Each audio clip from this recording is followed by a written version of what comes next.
Boa noite, boa noite, boa noite, boa noite a todos. Quem está chegando aí, muito bem. Nossa live de hoje com um assunto bastante relevante aí. Vamos falar um pouquinho de série, vamos falar um pouquinho de ciência, vamos falar um pouquinho de caos e de narrativas e de histórias que são contadas e não morrem jamais. Tem um parceiro bastante especial para participar hoje com a gente. Vamos lá. Thiago entrando na nossa conexão agora. Boa noite. Fala, Edson. Tudo bom? E aí, meu irmão? Tudo bem? Por aí? Aqui tudo em ordem? Todo mundo tudo em ordem em também. Casa? Muito bom. Estamos aqui, bom. né? Estamos aqui. Pois é, a gente não consegue se encontrar, a gente não consegue se ver. Então a gente vai conversar um pouquinho aqui pelo Instagram. É verdade. Falar um pouquinho de coisas legais, assim, vamos bater um papo entre professores e amigos, certo?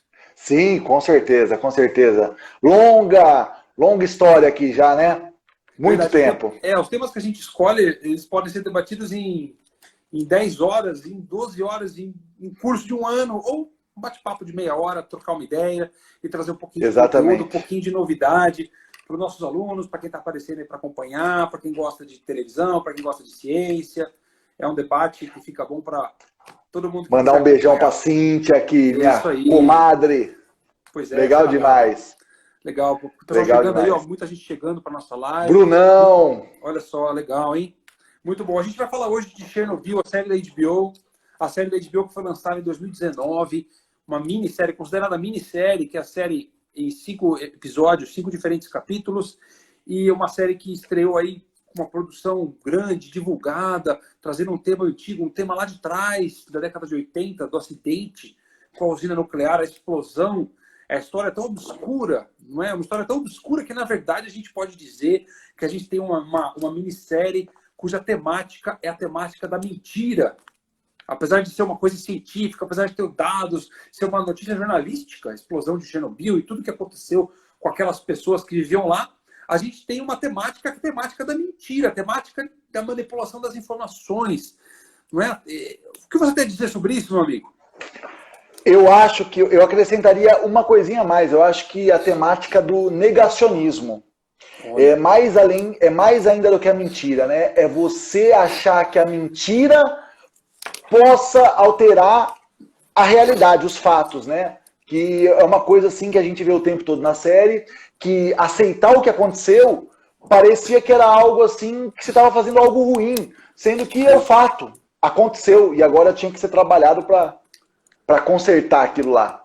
Pois é, a série foi dirigida por um diretor sueco chamado Johan Renck. Ele é um diretor que dirigiu muitas séries, episódios de Breaking Bad, por exemplo, de Walking Dead. Ele dirigiu episódios de diferentes séries. Através do Chernobyl, ele ganhou o Prêmio Emmy, que é um prêmio importante da televisão norte-americana. E ele disse em podcasts, em divulgações, depois da série ter atingido uma grande repercussão, que a repercussão foi tão grande que provou que a verdade pode se passar 10, 20, 30, 200 anos. A verdade fica lá esperando. Mais cedo ou mais tarde. E muitos ucranianos, muitas pessoas que viviam lá na época, reconheceram que a verdade veio mesmo, a verdade de forma clara para todo mundo, com respeito. Ela veio com a série somente agora, 33 anos depois, já faz 34 agora. Sim, não, isso daí fica bem claro, né? Assim, até a forma como o Legasov, que é o cientista-chefe, né? Que na verdade, na série toda eu acho que ele foi tratado como físico, mas ele é na verdade um químico na vida real. E ele mesmo no final, né? A gente vai dar spoilers, então tem que avisar para todo mundo que nós vamos ter uns spoilers aqui na nossa fala. Para quem não viu a série é imperdível. Eu já vi 2 vezes, então não tem problema também. E é uma história, né? Então a gente também não tem... Todo mundo sabe o que acontece, mesmo que você não tenha visto a série, pelo menos a história, né? Por trás. Mas o próprio Legasov, o que acontece com ele, qual foi a punição dele? A punição dele foi ficar por esquecimento. Né? O que, na verdade, ele não fica por esquecimento, mas o que o governo soviético implementa como seu castigo por ter salvo simplesmente a humanidade, né? Porque ele salva praticamente, pelo menos a Europa praticamente inteira, ele salva. O que fica para ele é, por ter contado a verdade, por ter mostrado que o reator russo, ao contrário do que eles achavam, tinha defeitos. Então, havia um problema não só humano, havia um problema ali do próprio reator, um problema de design do reator, que isso é o grande entrave, se ele fala ou não fala sobre isso, e o legado que fica, no caso dele especificamente, ele recebe como benefício ser esquecido, não poder nem mais trabalhar como cientista, né? E ele encontra... É o que você disse, a verdade não tem como se esconder por muito tempo. E ele mesmo, naquele momento, uma hora ela vai ser... Lembra até aquela música dos Escafandristas, lá do Chico, que do Rio de Janeiro, um dia ser submerso e tudo mais. Um dia a verdade vem, e no caso não foi nem tanto tempo, né? Esse assunto, Edson, é um assunto que sempre me fascinou, Chernobyl. Chernobyl sempre me fascinou. O Discovery tem um documentário muito legal, que existe um documentário muito famoso, que é o documentário que mais trouxe informações para todos nós, e acabaram se criando muitas místicas em torno de Chernobyl, e Chernobyl passou a assumir uma ideia de uma palavra que significa 1000 coisas, Chernobyl, né? Saiu até um filme, tem um filme, uma série, sei lá, que aparece monstro em Chernobyl, alguma coisa assim. As pessoas vão lá e é terror, né, o negócio. Eu não assisti. Contada, a série foi criada, a série, é importante falar, ela não é um documentário, mas ela é factual, ela é autêntica, né? As testemunhas, as pessoas que viveram os momentos, elas confirmam que a série, apesar de não ser um documentário, ela é autêntica. Então, assim, então, você que vê do lado da ciência, essa coisa, toda essa mística que se criou, inclusive até hoje a Rússia, a antiga União Soviética, se vale dessa ideia das místicas que se criaram, e está produzindo um documentário com a versão dela sobre o que aconteceu, dizendo que tem vários mitos em torno do que se falou sobre Chernobyl e que, na verdade, tinha um agente da CIA infiltrado lá que sabotou tudo. Então, eu te pergunto assim, explosão de Chernobyl, acidente de Chernobyl, o que aconteceu em Chernobyl? Olha, rapaz, como você disse, a gente podia ficar aqui até o final do ano, né, falando sobre isso. Mas, assim, de maneira bem sucinta, tentando ser sucinto, um reator nuclear, ele funciona muito parecido com uma usina termoelétrica. Então, ele precisa aquecer, produzir vapor, e esse é um processo de transformação de energia mecânica em elétrica. Rodou uma turbina. Só que qual é o problema? Para você produzir vapor, no caso do reator nuclear, você, ao invés de queimar carvão, você vai fissionar o átomo de urânio. Você quebra o átomo de urânio.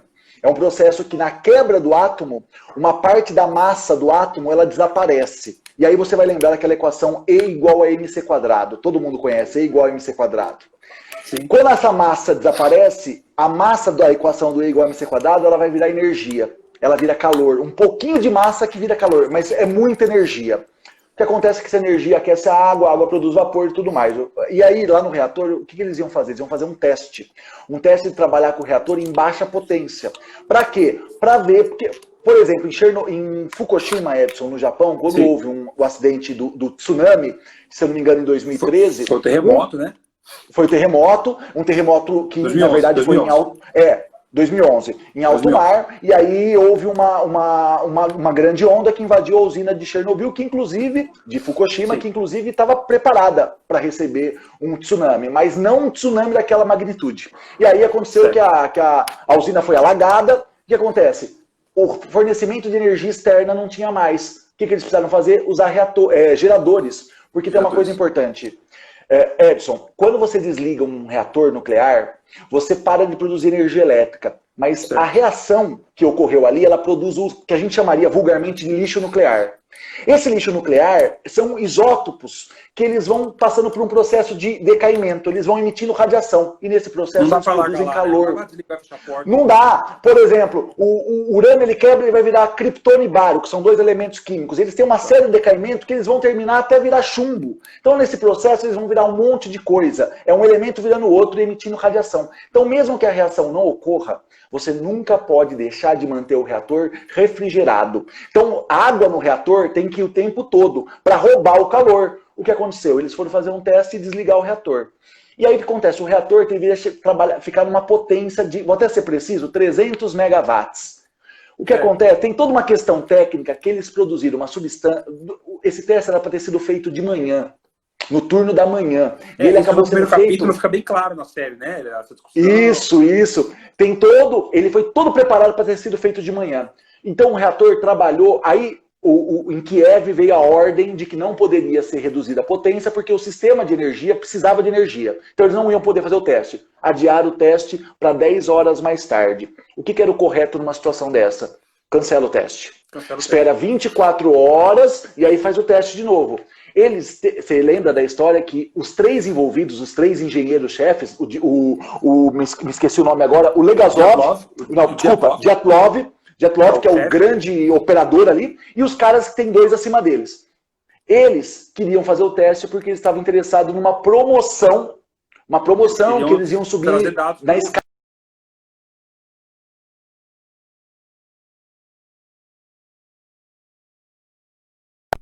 Tive uma queda aqui. Você está me vendo?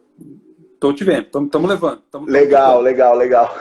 Ô, Fabião, grande Fabião. O pessoal chegando. Tem muita gente legal. Puta, que legal. Lá embaixo, no canto de baixo da tela, tem a pontinho de interrogação. Pode mandar pergunta por lá, que no finalzinho a gente abre a pergunta aqui na tela. Tá bom? Manda a pergunta pra gente. Muito legal. Então, só para encerrar, o teste deveria ter sido feito de manhã. Não foi feito, foi jogado para a noite. À noite, o que acontece? Durante esse tempo que o reator trabalhou em baixa potência, de maneira bem sucinta, ele produziu uma substância que normalmente ele elimina muito rápido. Ele produz, mas ele elimina quando ele trabalha em alta potência. Em baixa potência ele não elimina. E essa substância é o xenônio. Na verdade, é um dos decaimentos do urânio. Tá? Esse tal de xenônio, esse cara, ele absorve a coisa mais importante num reator nuclear, para que a reação ocorra, é um nêutron. Lembra que o núcleo é feito de prótons e nêutrons. O nêutron, ele tem que atingir um átomo de urânio. Acontece que o tal do xenônio é um absorvedor de nêutrons, Edson. Ele absorve. Então, se você tem xenônio no teu reator, eles absorvem o gatilho da reação. A reação não ocorre. E o que aconteceu? A reação estava lá e o reator não funcionava. E aí o que acontece? Existe uma coisa que chama barras de proteção, que são absorvedoras de nêutrons, que elas são feitas justamente quando a reação está em alta velocidade. Você introduz essas barras. O que eles foram fazendo? Eles foram tirando a barra e o reator não subia. Foram tirando barra, foram tirando. O reator só não subia a potência porque ele estava cheio dessa substância chamada xenônio. Só que de repente a temperatura, na hora que eles vão lá e desligam a bomba, param de jogar água, é algo rapidíssimo, em menos de 40 segundos, eles queimaram todo esse xenônio, então não tinha mais o absorvedor de nêutron, só que as barras, elas tinham sido tiradas. E aí, de repente, você tinha as barras, e na verdade as barras de boro. Aí eu vou te falar do grafite. O grafite, ele tem 2 coisas. O boro, ele é um absorvedor de nêutrons, ou seja, quando você põe boro, você reduz a reação, o reator esfria. Mas o grafite é o oposto. Ele é um rebatedor. Você imagina que o nêutron vai e volta. Então, o grafite, ele estimula a reação. O boro dificulta. O que acontece? A reação, na hora que o reator começou a subir a velocidade, a temperatura em alta, em curto tempo, eles tinham o botão AZ5. O AZ5 era o botão que, se você apertasse, cairia as barras de boro e elas iam desligar o reator. Qual o problema? Demora um tempinho para elas descer, elas não descem tão rápido. Elas demoram quase 20 segundos para descer. Nesse processo, a ponta delas, Edson, a ponta era de grafite. E o grafite é um material que ele não reduz a reação, ele acelera. Sim. Na hora que ele apertou o AZ5 lá e desceu as barras, aquele cara que era para reduzir a reação, devido a esse defeito, que a ponta era de grafite, acelera a reação. Por isso que, se você se lembrar no julgamento ele fala que... por que a ponta do negócio que era para absorver nêutrons era de grafite? Ele fala, como tudo na União Soviética, para reduzir custo. Então mas é muito complexo isso. É lógico, esse tipo do reator, né? O tipo do reator que, na verdade, é o reator... sabe que tem uma curiosidade que esse reator, depois os reatores continuaram funcionando. O reator número 4 foi o que explodiu, isso na série eles contam. Só que não é falado na série, mas os reatores continuaram funcionando e foram sendo desativados um por um. Inclusive houve um outro incêndio que desativou um deles. E o que aconteceu foi que depois, nos anos 2000, depois de 2000, quando o último reator de Chernobyl foi desligado, passou a ser critério para um país entrar na União Europeia que não tivesse mais esse tipo de reator adotado nas suas usinas. O RBMK. O RBMK, né? Esses reatores tinham que ser desligados para que isso acontecesse. E, enfim, a gente tem uma série que é criada em cima dessas místicas de Chernobyl e conta muito bem toda essa história até chegar o momento do julgamento em que tudo é dito. E quando o Legasov, né, que é o cientista-chefe, vai contar essa história para os superiores dele, que eram soviéticos, que estavam querendo sustentar uma aparência de um regime, não querer contar para o mundo o que aconteceu, pessoas que estavam acima dele, isso é mostrado muito bem pela série, pessoas que estavam acima dele, que acima, inclusive, da usina, que eram responsáveis pela usina também, que não sabiam nada de ciência, e para explicar para eles como funcionava o reator, ele dava exemplo de bullets, de bala na nuca, de bala que acerta as pessoas. Sim. Eles só entendiam a linguagem Sim. militar, e eles cuidavam de uma usina. Sim, sim, sim. Militar, né? Não, é muito interessante essa parte, né? E é uma metáfora... É uma metáfora apropriada, inclusive, porque o nêutron ele funciona mais ou menos como fosse uma bala aí nessa história. O que é legal também é que os funcionários, assim, o pessoal que estava trabalhando no operacional ali, eles não foram preparados eles foram pego de supetão, chegaram lá na hora, você vai fazer um teste que faz 4 anos que está sendo feito aqui, não tiveram uma preparação, um ensaio, e tiveram que fazer, sem saber direito. Bom, na verdade, ninguém sabia onde estava pisando, né? E o pior de tudo é o caso do Dyatlov, né? Que ele, por ser o engenheiro responsável, tinha 25 anos de experiência. Não era um cara novato na área de energia nuclear. Porém, como a gente vê que a evolução do que se sabia mesmo, ela foi lenta, porque em 25 anos o cara não imaginou o que ele estava fazendo. Né? Uma coisa que o diretor da série, o produtor da série fala, que surpreendeu a equipe de produção, né? Ele fala que foi incrível perceber como uma cidade que tinha uma usina nuclear a 1 km de distância, 1,2 km de distância, as pessoas não sabiam o que significava radiação. Aquela cena clássica da série das pessoas indo para a ponte observar a radiação no céu, dizem que essa cena ocorreu, dizem que esse momento ocorreu. Não necessariamente os personagens que estão lá, mas essa cena ocorreu. As pessoas não sabiam do que se tratava, foram para apagar o fogo. As pessoas deviam estar preparadas para, quando teve um acidente nuclear, a pegar o carro dirigindo no sentido oposto e não ir lá jogar água. Sim, exatamente. Mas essa questão da ponte... Atenção, né? Não, com certeza, um desconhecimento total, porque inclusive eles vão para a ponte, porque eles vão admirar não a questão apenas do incêndio, porque você vai lembrar que em cima do reator havia um feixe de luz, parecia aquele feixe do Batman, né? E aquele feixe de luz nada mais é do que, como o reator estava ali dentro e tinha um prédio em volta, existe como se você tivesse canalizado a radiação estava indo para cima. Mas por que brilha? Brilha porque aquilo significa que o ar está sendo ionizado. Cara, ionizar o ar é você arrancar um elétron das partículas. Se você pega e começa a arrancar elétrons dos átomos do seu corpo, isso daí vai te modificar. Isso assim, você ionizar a matéria é a coisa mais complicada, mais perigosa que tem. E eles vendo aquilo, é bonito. Quando a gente vê uma lâmpada de mercúrio, uma lâmpada, ela funciona com gás que foi ionizado. Mas ele está ali dentro. E assim, você não está ionizando o tecido. Então você vê aquelas pessoas vendo aquilo, nossa, olha que legal. E aí começa, inclusive eles dramatizam legal essa cena, legal, né? Dramatizam de uma maneira que é bem comovente, que a hora que eles veem aquilo, começa a cair a fuligem. A fuligem que está caindo neles são partículas. Essas partículas radioativas, elas estão na fuligem, elas estão espalhadas naquela fumaça, eles vão respirar. Essa aí vai cair no corpo. A história que a pessoa fica radioativa, ela fica radioativa. Ela fica radioativa porque os elementos, esses isótopos radioativos, estão nela, estão circulando na corrente sanguínea. Tanto que é a famosa história dela que está grávida, né? A moça que está grávida, e ela vai visitar o marido, e a médica orienta, não abrace ele, não chegue perto, porque ele se tornou uma pessoa radioativa e não tem mais o que ser feito. E no começo, outra coisa interessante é o lance das pílulas de iodo. Pílulas de iodo. Que pílulas de iodo, porque a nossa tireoide, ela absorve muito iodo. Então, se você toma iodo não radioativo, você já satura a tua tireoide de iodo, ela não vai querer mais iodo. E aí, então, assim, num grau baixo de radioatividade seria eficiente. Mas ali foi um negócio que não tinha muito, não tinha pílula, máscara, e é uma só coisa evacuação. Intensa, é uma coisa tão intensa que do ponto de vista cinematográfico, do ponto de vista artístico, a série Chernobyl é uma série que você experimenta, que você vivencia emocionalmente. É uma série muito intensa. Fantástica. Tem depoimentos, se você pega o IMDb, o site do IMDb, que é o maior banco de dados de cinema que existe na internet, tem relato de gente que morava, de um rapaz, tem um relato lá no site, eu vou pôr o link aqui quando eu colocar o vídeo no YouTube, tem um relato de um rapaz que morava em Pripyat durante o acidente, os pais trabalhavam na usina, e ele fala a respeito dessa questão toda que a gente está debatendo aqui, o quanto assistindo a série para ele foi muito mais pesado e horrendo do que ter vivido isso lá no dia como criança.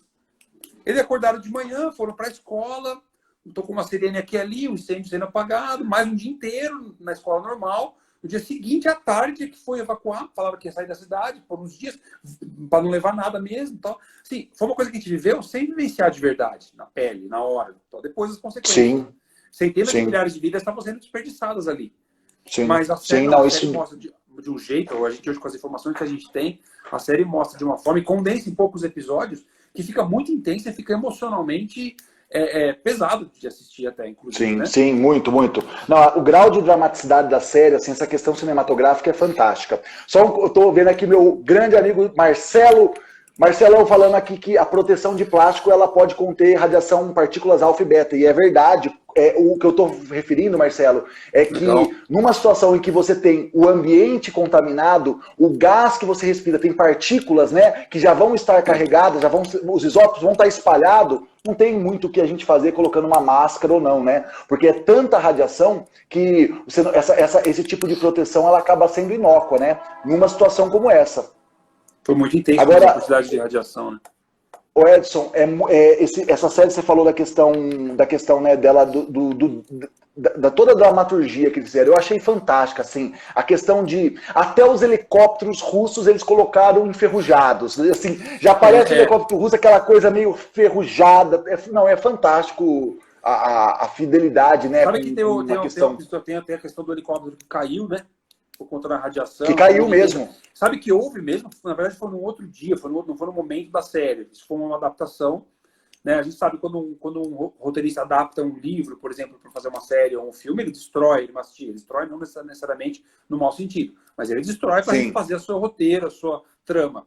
Não é? E quando o cara pega fatos reais para fazer sua série, seu filme, também faz o mesmo trabalho. É o trabalho do escritor de cinema. Né? E ele pegou esse episódio contar a história, né? O que aconteceu? O cara passou mal pela radiação, bateu na grua. Ele bateu com o helicóptero na grua e caiu. Houve um acidente de helicóptero de verdade. Muitos fatos relatados na série foram verdadeiros. A história do helicóptero não sabia que tinha sido ele passado mal. Eu sempre achei que fosse um problema mecânico mesmo. Porque você passar os teus componentes elétricos ali, na hora que você passa por cima daquilo lá, você vai ter um problema elétrico total no seu helicóptero. Foi uma falha que foi, eu sei que ele bateu na grua, ele bateu quando estava fazendo Tanto a questão elétrica, ela é legal. Sim. E aí, você lembra a hora que eles entram? Você lembra na hora que três funcionários da usina vão lá bombear a água, né? Porque outro problema, eles encheram de água num lugar que não podia ter água, os tanques. E aí eles entram com as lanternas param de funcionar. O robô que foi para a Lua, que eles queriam levar para a Lua, não funciona. Então, a eletrodinâmica, a eletroeletrônica que se tinha principalmente naquele momento, ela não funcionaria. Não sei se hoje, mas naquele momento não funcionaria. Pois é. É bem interessante tudo isso. Tem um momento importante na série, falando também do ponto de vista da criação da trama, o Legasov, que é o cientista, no segundo capítulo tem um momento que ele volta de toda a inspeção, do que eles estão fazendo lá no local, logo no dia seguinte após a explosão, e ele vai para o hotel e ele encontra um casal no balcão do bar do hotel, ele pede uma bebida, que é vodka. Havia crença, a população não sabia que tinha que tomar a pílula de iodo, mas achava que tomar vodka limpava o corpo de radiação. Tinha essa crença na Ucrânia, é sério. E aí ele pede uma vodka no balcão do hotel, e a moça pega um copo virado para cima, ele olha, ele fala, quero aqueles lá. E ele pede o copo de um lugar que os copos estão virados para baixo. A gente entende que é radiação, que é por causa da radiação. E aí ela fala, você é supersticioso e tal. Mas o casal ao lado dele acha estranho e pergunta sobre a explosão. Chama ele de Moscou, tá? Falou, Moscou, vem cá. Chama ele de Moscou. Percebe que ele é de fora, né? Que ele é um cara importante. O Moscou, você... Escuta, é sério o que aconteceu lá? Ele mente para eles e fala, não, tudo certo. Ele mente para eles, até por um ímpeto, assim, para não querer causar muito alarde. Sim. E aí ele depois para e pensa, e a partir daquele momento, é um momento de uma espécie de epifania, não no fim da história, uma epifania no começo. A gente chama de epifania isso na literatura, né? É onde ele percebe que a partir dali ele para de ser um mero espectador do que aconteceu e passa a ser um dos corresponsáveis sobre o resultado de tudo aquilo. Tá nas mãos ele dele, rompe a barreira, né? É ali mesmo. É um momento importante da série. Quem assistiu vai lembrar desse momento no bar do hotel ali, que ele tem essa caída de ficha. E outra coisa importante para a gente falar também é o papel que teve a burocratização do Estado nessa coisa toda. O cientista, ele foi chamado lá, uma autoridade, o Gasov, detectou o que aconteceu, aí ele tinha que falar com o cara que chamou ele, que tinha que falar com o superior acima, que tinha que falar com o ministro, que tinha que falar com tal outra pessoa, que tinha que falar com o Gorbachev, que era o chefe de Estado. E todo mundo com medo do superior, de ser fuzilado pelo superior, Sim. com uma bala na cabeça. Então todo mundo conta pro cara de cima, amenizando. Aí o outro conta, ameniza, o outro conta, ameniza. O Gorbachev achava que tinha acontecido o quê? Que trincou uma parede lá. Trincou a parede, né? Como é que chegou Bateu num prego. Como é que chegou pro governante principal do país? Ah, não. Só quebrou uma porta lá. Sim. Porque os caras só amenizavam pro cara de cima com medo, a burocracia, né? A burocracia. Quando ele chega na reunião com o Gorbachev, com o líder do Estado soviético, não deixa ele falar com o cara. Na mesa do cara. Ele vai falar, não, a gente fala. Você conversa com a gente depois. Tipo, tem burocracia, você não pode falar com o cara. Isso detonou até tomar a gravidade do que estava acontecendo, esvaziar a cidade. Eu não sou especialista em química e física, nada disso, mas eu assisti a série e isso fica bem claro pela história que foi contada. Você não acha? Sim. Eu acho que um outro momento que também é assim marcante é a hora que eles chamam o comitê local de moradores lá, né? Quando logo na madrugada em que é o acidente e estavam naquele momento de hesitação. É melhor evacuar a cidade ou não? E aí os representantes ali do Estado, né? Eles falam que não, vamos segurar, não vamos contar isso para ninguém, porque vai criar um temor desnecessário, é algo brando, não aconteceu nada. E aí tem aquele famoso discurso que aquele senhor, o ancião, né, o mais velho, o que passou por muita coisa, bate lá a sua bengala, pede a voz e diz: o povo tem que cuidar das coisas do povo, o Estado cuida do Estado, a gente tem que dar o espaço. Se o Estado está dizendo que é para não fazer nada, a gente vai fazer o que o Estado diz. Fechem as cidades, ninguém sai, ninguém conta nada. E aquilo e termina com alguns, né, ovacionando aquele discurso, né? E até essa questão de você, mostrando muito bem essa cegueira, né? Essa questão de você, quando você coloca a razão abaixo das suas convicções, então você não pensa mais, a pessoa, ela não, se o Estado aqui diz, e o Estado, quem era o Estado? O Estado seria então o Gorbachev nem sabia ainda daquilo. O Estado naquele momento era aqueles 3 caras preocupados com a promoção deles, né? Isso também eu achei bem marcante. É bem por aí. Vale destacar que o personagem principal, que é o Legasov, o cientista, ele é interpretado pelo ator Jared Harris, um ator muito premiado, um ator muito importante, aparece em várias séries, em vários diferentes filmes. E tem também o cara que faz o Sherbina, que é o militar, que acaba criando sim, com o Legasov, que é o ministro, meio ministro, né? Ele é um ator sueco, chamado Stellan Skarsgård, um ator famoso, e ele foi premiado com Fez muitos filmes. Ele recebeu o Globo de Ouro por essa série também, de melhor ator coadjuvante de minissérie. Vale a pena destacar, um ator com um trabalho magnífico. E acho que é uma recomendação legal para a gente fazer para quem está acompanhando a gente. Né? É fantástico. Uma série que consome o espectador e a gente não consegue parar de ver. Com certeza. Se não tem não, é uma série que você vai até o fim, né? Sim. Não, é uma série que você quer matar no dia. Você começou a ver, você quer assistir no mesmo dia. E eu não sabia, você falou que ela é... Você disse que ela é o mesmo diretor do The Breaking Bad? Não, o Breaking Bad é o seguinte, o Johan Renck, o diretor, ele foi diretor de alguns episódios do Breaking Bad, de alguns episódios do Walking Dead também, e de outras séries aí. Ele que vai ser o diretor do The Last of Us, que vai sair no ano que vem, da série que tem a ver com videogame e tal. É um diretor sueco muito conceituado. Recebeu o Emmy na televisão americana por essa série. Também vale a pena a gente dar os créditos importantes aqui, falando dos atores. Fale com seus colegas, se você não tem HBO, pega emprestado a senha de alguém, abre lá no aplicativo. A gente recomenda essa série. Alguém tem alguma pergunta? A gente, só clicar na interrogação lá embaixo na tela e fazer que a gente coloca aqui. Se alguém tiver alguma pergunta sobre a série ou sobre a questão toda científica que envolve. A gente está num momento realmente às vezes vivendo um pouco de negacionismo. É importante falar disso, né? Você não adianta falar várias vezes uma mentira que ela não vai virar uma verdade. Na verdade, ela vai muitas vezes adiar o problema e às vezes até piorar. Pode custar vidas naquele momento. Sim. Certo? Sim. Muito bom, muito bom. Alguma outra observação? Pode falar. Eu só que, como você tem esse teu canal aí super legal, eu acompanho sempre sobre livro, literatura, né? Eu sei que não é muito da literatura, eu até estava procurando outros aqui, eu tenho algumas outras coisas, mas para quem se interessar sobre energia nuclear, esse livrinho é muito legal. Ele não é um livro de nível superior, é nível. O cara que fez o ensino médio consegue ler numa boa. É Física e Energia Nuclear. É muito legal, do autor Jucimar Peruso. É um livro bem completo sobre energia nuclear, física nuclear, e fala sobre os acidentes e tal. Então, uma dica aí que não é de literatura, mas... mas a gente tem que dar recomendação de livro, que é muito bom, e estimular a leitura. Eu vou colocar o link do livro aqui, quem quiser comprar pela internet, eu coloco aqui no vídeo. Legal, baixar no YouTube. Porque também...